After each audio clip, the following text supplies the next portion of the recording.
Hi everyone, my name is Angie Prasad, and today I will be doing my commemorative speech on someone that plays a very big role in my life. They are someone that makes me laugh and someone that has been my number one supporter, my number one fan. And in the short amount of time where we have known each other and we have gotten to hang out and be together, they have caused a big impact and big influence in my life. And this person would be my husband, Joseph. I met Joseph in 2015. We were both stationed on the same Navy vessel out in Pearl Harbor, Hawaii. I remember the first time we talked, it was over coffee in the morning. I am a very happy morning person, and Joseph was not. He is very grumpy in the morning, and it takes him a few seconds for it to sink in. He's half awake, half asleep. And I remember when I first spoke to him, we were both trying to have a conversation, and I was super happy and he was super grumpy, and the interaction was just definitely one to remember. We found each other happening to get coffee more often, getting to talk more often, just telling jokes. Nothing that I truly would have thought would have led me to be married to this person. What truly drove me to get closer to Joseph and what made me admire him more was later on, the few months after that, our ship decided that it was time for us to go on a deployment. In those 7 months where we had a routine every day and we didn't have anything to do other than stand watch, go to the gym, or just go outside and look at the ocean, I realized that we had a lot of things in common, but at the same time, there were so many things that were different about us. I was so used to doing things a specific way, and I was so scared to go out of my comfort zone and out of my comfort shell, and he was the complete opposite. He was raised a different way. He was always trying new things, and I was more of the shy person that I didn't really want to try anything new. I felt better to just be in a place where I knew and felt more comfortable. And that was one thing that I realized about him, is that he got me to expand out of what I already knew. He got me to step back a little bit and just try something different for a change. He made me feel like it was okay to be different. It was okay to be scared to try something new, but it's even more worse to try it and be afraid than to just not do it ever in your life. He always told me that it's okay if you're scared, it's okay if you're hesitant, but just try it. You never know what can happen.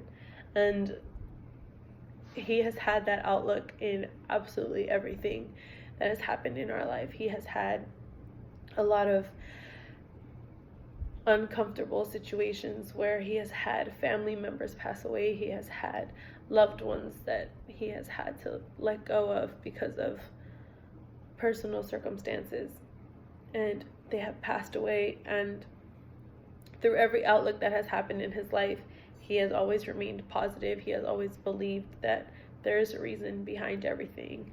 And one of the reasons that I fell in love with Joseph was that as I arrived to Hawaii, I was still getting used to the entire Hawaii setting. I was still trying to find myself and where I fit in, and I completely lost track of church. I completely lost track of God. I was more focused on doing other things than actually what was supposed to be important. And in meeting Joseph and in getting to speak to him and in getting to talk to him, he drew me closer to God. He drew me to focus on what was actually important in our life instead of just focusing on the things that didn't really matter. He made me live in the moment and not be so worried about what's going to happen tomorrow when tomorrow isn't guaranteed. And one of the reasons why I admire him the most and I look up to him is because in 2017, we found out that we were going through a miscarriage. And when we were going through the miscarriage, it took a very hard toll on me, and it was very hard for me to understand why I could not accept reality. And in the process of doing so, I didn't want to speak to anyone. I didn't want to go out. I didn't want to do anything. I was just having a hard time wondering why God would do what he was doing. And Joseph was there, and although he couldn't understand what I was going through and couldn't physically understand what I was feeling, He was there to hug me, to hold me, to talk to me. Even when I didn't want to talk, he was there for me to just feel like if I needed to open up, I could. He made me feel like if I needed to cry, I could. I didn't need it to try to be strong. I didn't need to hold all that in. He made me feel like it was okay to break down. It was okay to feel how I felt. And in that very dark moment in our life, he was what held me together. He was the glue that made me be strong. He was the glue that made me keep pushing forward, because he kept telling me that there was a reason why God was doing this to us. There was a reason why this was happening at this very moment in our life. And as time went by, later on that same year, we found out that we were expecting our second child, which would be our second child.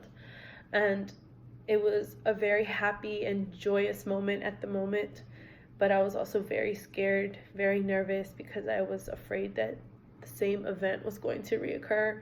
And throughout the entire pregnancy, throughout trying to go to school, trying to go to work, dealing with all the hormones that I was going through that entire pregnancy, he never failed to be there for me. He never failed to talk to me and to let me know that it was okay to be scared, but to always be positive, because this was our chance. This was God telling us that he had a reason, and that we may not understand why we lost the first baby, but God knows why, and this is happening in our life because it's how God wants it to happen.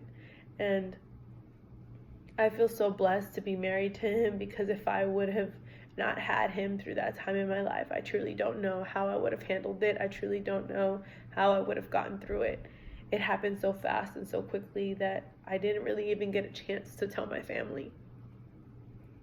And so I truly admire him, because even now when our work schedules are so crazy, because we're both active duty military, and although it is hard for us to manage our schedules in our life and be there for our son and take care of everything else, he always comes home smiling and laughing, and he makes time to play with our son and teach him things and help around the house. And I truly feel blessed to be married to someone that has brought positivity in my life, someone that has drew me closer to God, someone that has been there to lift me up on the worst days. And I truly feel blessed, and I thank God for giving me someone like him. And I just hope that as time goes by and as my son grows up, that he's able to understand and he's able to know that through everything in life, God is in control and God has a reason for everything.